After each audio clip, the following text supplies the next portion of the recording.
I'll be nice and loud, and if you can't hear me, raise your hand. And if I'm too loud and you want me to speak softer, then you can also raise your hand. It's a joy to be back with you again on this retreat. I definitely recognize a lot of you from 2 years ago. I don't remember a lot of names, but you can come up to me and say, "Hi, Father Michael, I'm so-and-so." If your name is so-and-so, please let me know.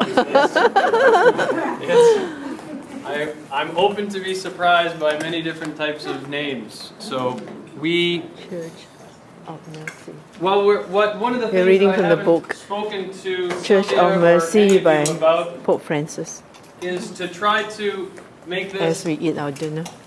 a retreat that has silent places. So it won't be a silent retreat.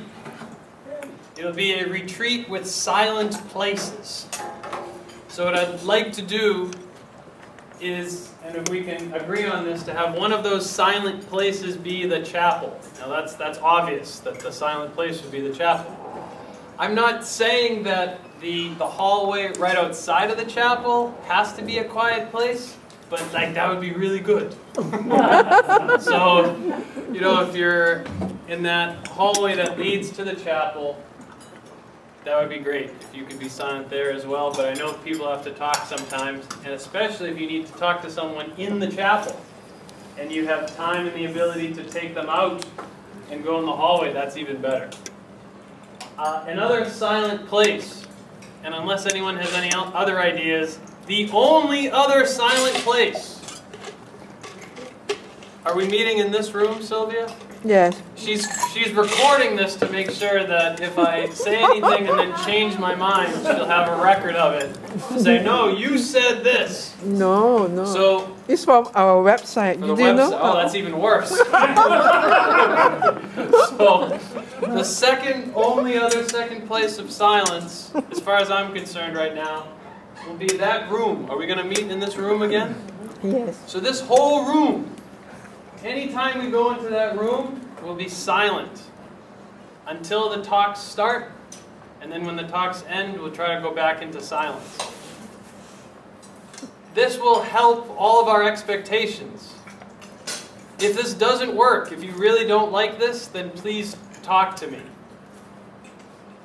What I'd like to try is that some of us want to be on a silent retreat, and then we get all interiorly loud and angry when other people are not silent. So one of the things I'd like to try to do is have a silent place, in the chapel, over there, and then everywhere else you can talk, but then be respectful of the fact that if we're having a party in here, then there's people who are trying to be quiet over there. And to just be respectful that even if someone's walking through, maybe they're walking from that room to their room, or from the chapel to their room, and that we can be respectful that maybe they would want to have silence in the hallway. But I know that there's a lot of people that want to talk to each other, so we can do that. Does anyone want to make any other suggestions for quiet places? Or I think that's okay. If there's any other suggestions, you can let me know in private. I have a wedding that I am going to tomorrow. So I apologize to everyone that I'll be leaving. But I'm going to be coming back, especially since I'm borrowing one of the retreatants' cars. They're going to be especially happy when I return safe and sound, and they'll be praying for that, so I ask you to pray for that as well. The reason that I'm going to this wedding is that I baptized 2 of their children.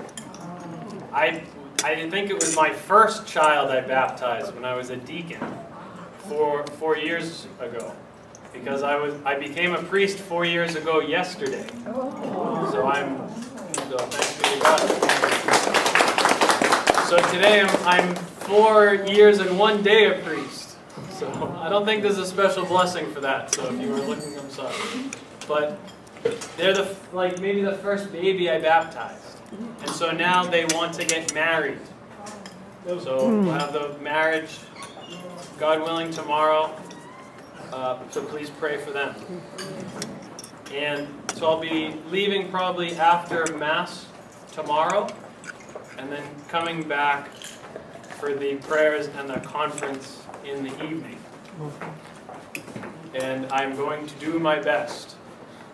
So, one of the things that I'd like to restructure as a part of the schedule is that I'm going to try to do confessions whenever I can, to make up for the fact that the free time when a lot of people usually go to confession on Saturday afternoon. Now, I guess they could go to any other priest. There's other priests down the road here, so you can go to the shrine during that free time and go to confession. But if you would like to do a confession with me, we'll have some opportunity tonight, and we'll have some opportunity tomorrow morning, and some opportunity even Saturday evening, and then Sunday morning, even though it's a tight schedule. We're going to try to do this table reading at the table. So this is another possible quiet place. So what I'd like to ask from everyone is to try to make this room quiet only when we're reading out of the book. So if there's a conversation that you need to have, if it's possible to go beyond the double doors or to go into a corner. But I know that sometimes there are conversations that have to happen, and then just do it as quietly as you can. Some people can't hear whispers, so we're just going to do the best we can. And then there might be time to talk after the meals, depending on what the schedule is. We'll be talking at the conferences about Pope Francis.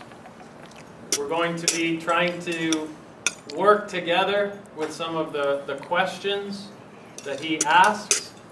We'll also try to work together about some of the questions that we ask about him. And there are different places that each of us are coming from, and there's different understandings of what the church is and who the Pope is and what Pope Francis is saying and not saying. So we're going to try to talk about that together during the three conferences with help from different parts of his teaching and his writings. Does anyone else have anything that they think would be important to mention at this time? Are we going to have holy hour? Well, Sylvia asked, are we going to have a holy hour?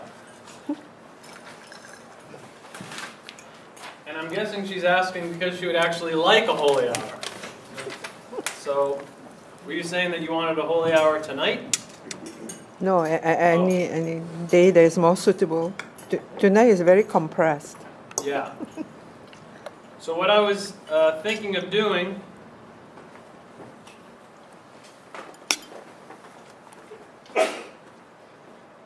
is that there can be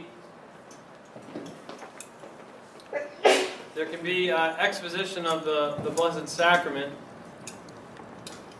tomorrow morning. So we can say definitely from 9 to 10. 9 a.m. to 10 a.m. So 1 hour. Okay. If you want 2 hours, if you want to be there from 8 to 9, then you can come up and talk to me. I suppose anyone could also do it from 7 to 8. So you can just let me know or let Sylvia know. But definitely 9 to 10. 9 to 10. And then we will end just before 10 o'clock. So we'll pray morning prayer. Just like we prayed evening prayer. We'll pray morning prayer, and then we'll have benediction for Saturday. Any questions about Eucharistic adoration tomorrow? Definitely 9 to 10 and possibly before. Okay. Great. Confessions. Confessions will be available during all the prayers, I think there's enough time for a confession. If there's not, then we won't. And for a confession during a conference, we might just do it right in the corner right here, or some other place that makes sense. I think there's like a room down the hall where I did them before. And then probably maybe tonight, maybe until 10 o'clock, but I'll probably move to room 136. But I'm not sure, so I'll let you know at the conference. 136 is where there'll be confessions tomorrow, probably from 8 o'clock until about 9:30 or 9:45. So confessions tomorrow morning. So on the schedule it says 9:30 to 9:45. That's about enough for like 2 people. So we're going to do more time, maybe like 8 to 9:45 tomorrow morning. And then confession by La Salette priest available at the shrine during the free time tomorrow. And then I'll be back as soon as I can. And then for the rising on Sunday, we'll just do the best we can because there's a lot to do on Sunday. Any questions? Any other things that you think would be incredibly important that you want to bring up right now? Especially to give me 2 seconds to eat my salad.